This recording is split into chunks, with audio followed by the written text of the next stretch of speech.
Abbaa koo taklii gargaaraan koo suma maqaa kee barbaada ani amma dhuma na kunuunsiteetta jireenya koraatti na wajjin hin taate deemsa koo irratti. Abbaa koo taklii gargaaraan koo suma maqaa kee barbaada ani amma dhuma na kunuunsiteetta jireenya koraatti na wajjin hin taate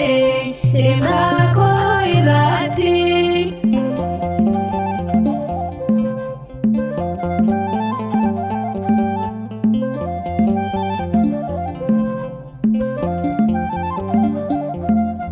Abbaa koo taklii ifa keessa dhugaa abbaa koo taklii addunyaaf ibsite abbaa koo taklii hubannoo naaf laatte abbaa koo taklii kan kee na taasifte abbaa koo taklii gargaaraan koo suma maqaa kee barbaada ani amma dhuma na kunuunsiteetta jireenya koraatti na wajjin hin taate deemsa koo irratti.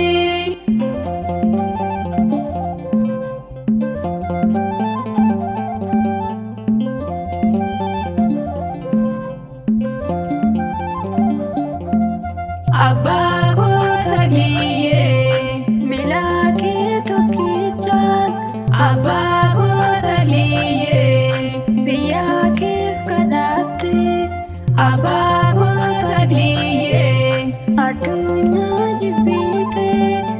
abbaa koo taklii waaqaa kee filatte abbaa koo taklii gargaaraan koo suma maqaa kee barbaada ani amma dhuma na kunuunsiteetta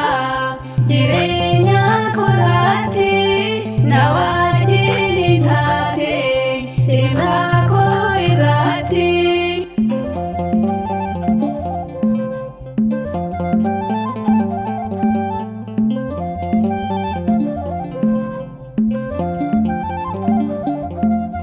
Abbaa koo taklii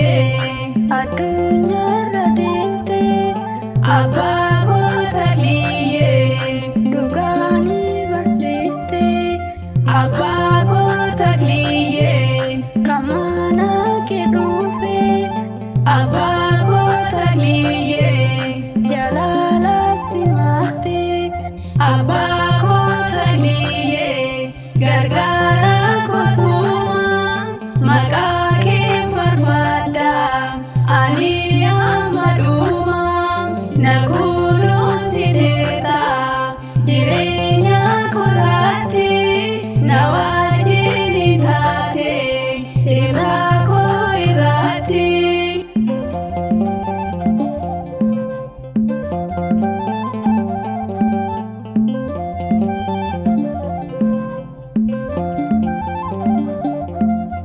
Abbaa koo taklii ijoollee kee hunda abbaa